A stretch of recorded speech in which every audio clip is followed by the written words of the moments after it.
Good morning and welcome to the Bird Museum and Gardens. It's hard to believe it was just a little more than 6 months ago that we were all here. And behind me was just an absolute mountain of trash. And we used that occasion and that backdrop to announce the formation of Litter Abatement Task Force. I suspect that the trash was about head high back there. A lot of cans and bottles. Some of those cans featured, believe it or not, Shaquille O'Neal. I think it was probably taller than he was. But he may have been pleased about having his likeness on that can, but he would not have been pleased with what he saw, and none of us were either. Well, today, as you can see behind me, the picture is very much different. Decades and literally decades of debris have been removed, and this beautiful place of nature is at least partially back to its true state. And I was just told that because of how hard it is to get back here, they didn't use machinery. This was all picked up by hand. And there's still more to go. When it gets cooler, the vegetation dies back a little bit, the snakes become less active, there'll be more to pick up here, but tremendous progress has been made. Now it's time to bring that progress to the rest of the state. You know, I was confident that this would get picked up, but I think what we can all agree on is what this represents is that when we put our minds to something, we can get it done. And now, because of our efforts and everybody's efforts, and because of everything that's happening here at Burton, I think it's going to make it a much more desirable recreational area for locals and for visitors. And for that, I want to thank everybody who was involved. And I'm grateful to the federal government because they had a role to play. DEQ Secretary Chuck Brown, who's here this morning, had a role to play. Billy Nungesser, our Lieutenant Governor, many volunteers, the Osprey Initiative for making this cleanup happen. Litter is a serious problem for our state, and I think that's an issue that we can all agree on. Keeping Louisiana beautiful is a responsibility that we all have. It is not a partisan talking point. Earlier this year, I signed Act 228, which will allow municipalities to fund stormwater management.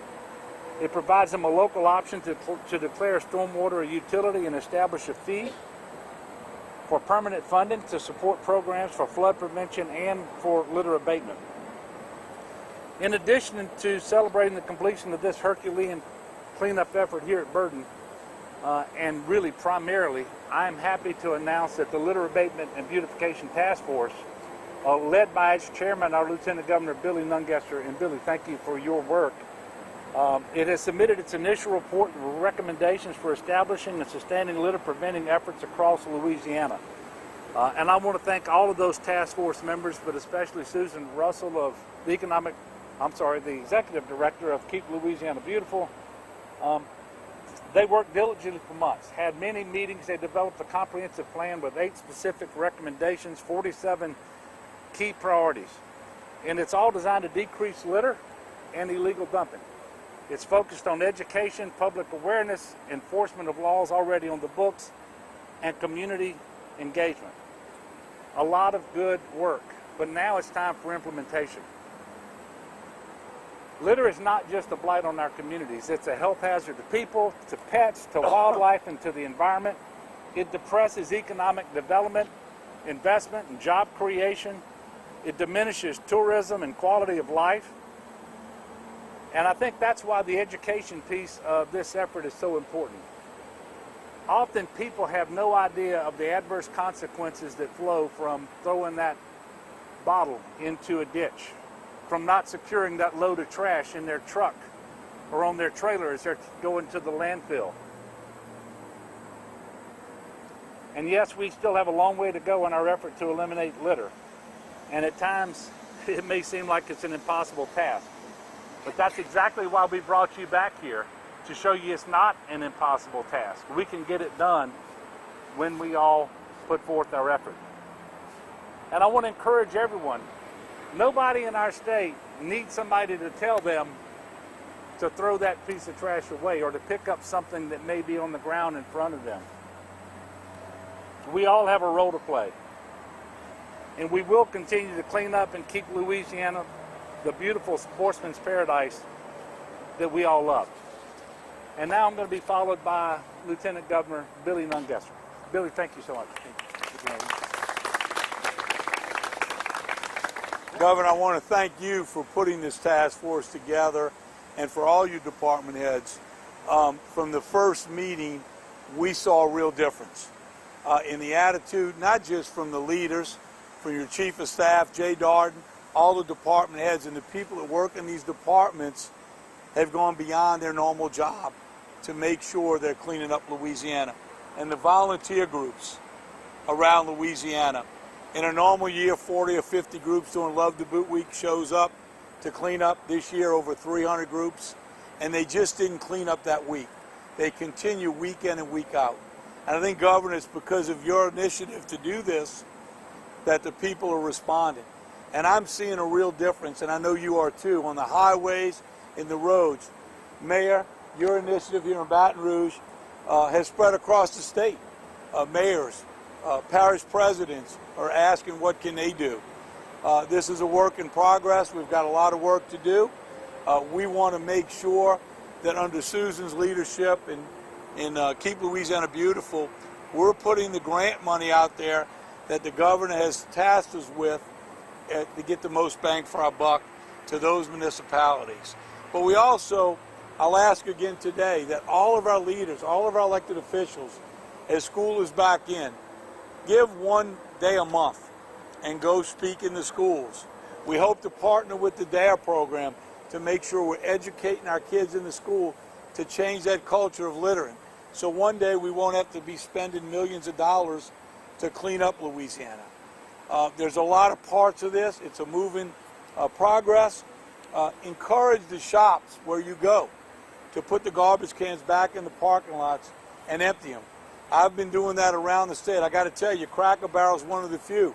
They've got garbage cans all over their parking lot, and there's no trash. So every little bit helps.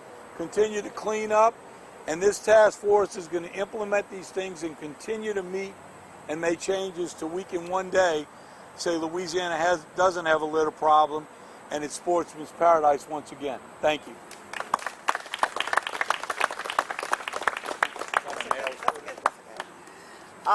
What a difference a day makes. I know that many of you all were out here, as the governor said, several months ago, and now when we look behind us at phase one, we see a totally different environment.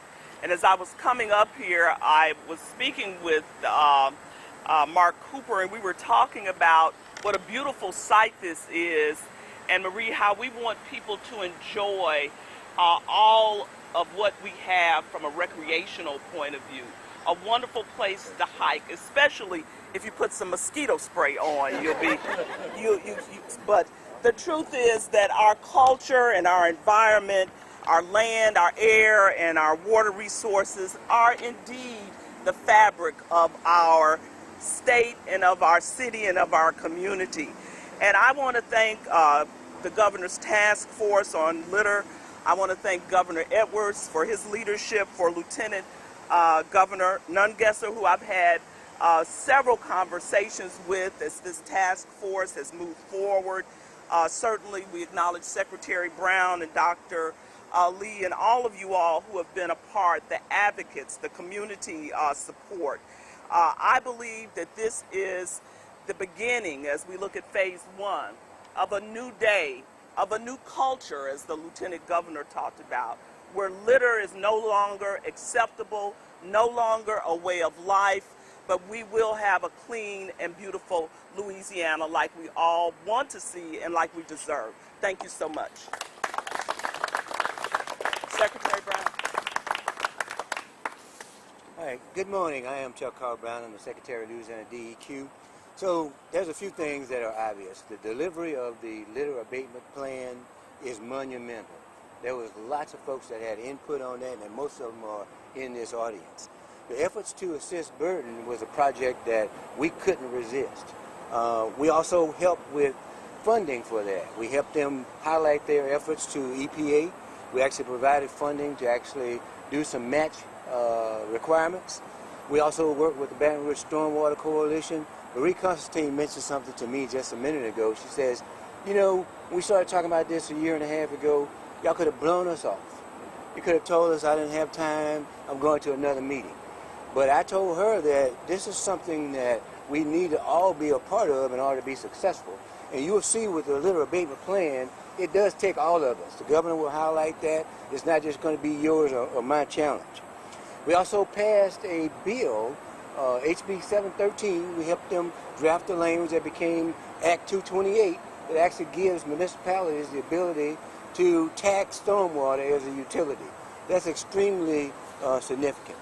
And then finally, litter abatement is a learned behavior. And we all know that if you start early, especially with children, that they will be teaching us how to do it correctly. So the main pillars of this plan, of course, is education, prevention, we enforce, and then we're going to clean up. So I want to thank you all for all that you've done, but the work is just beginning. Now I introduce Vice President Matt Lee from the Burton Center.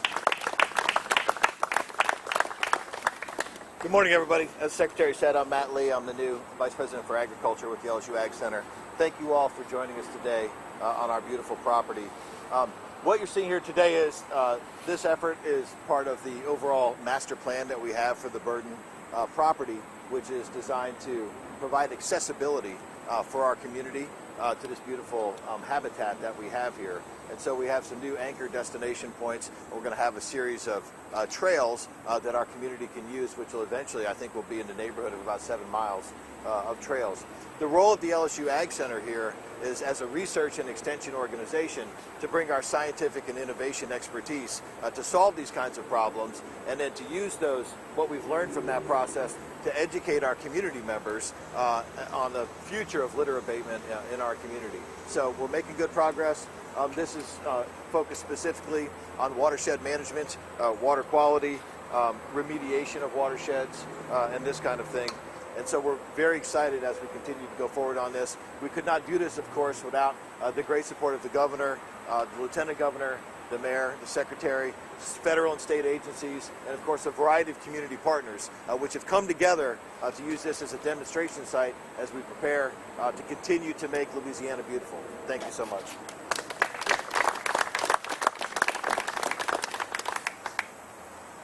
Okay, you can direct your questions to anyone who's up here who's been speaking about our anti-litter efforts, if you've got any. Can anyone give some details of some of the key priority spots that will be focused on from here on out?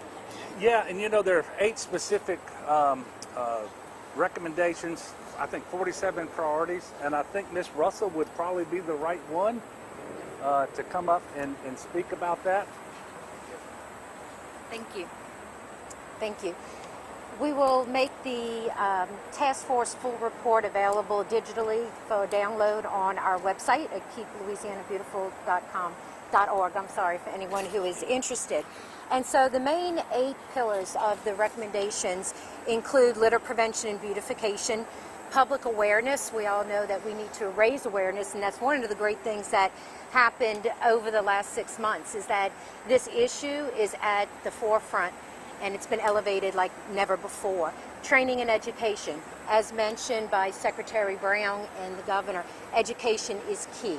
So we are beefing up our efforts to provide education for formal, non-formal educators, for our young people, but also for our adults and for our leaders and elected officials. It's important that they have a better understanding and grasp about these complicated issues so that they can make informed decisions for their city, for their business, for their community.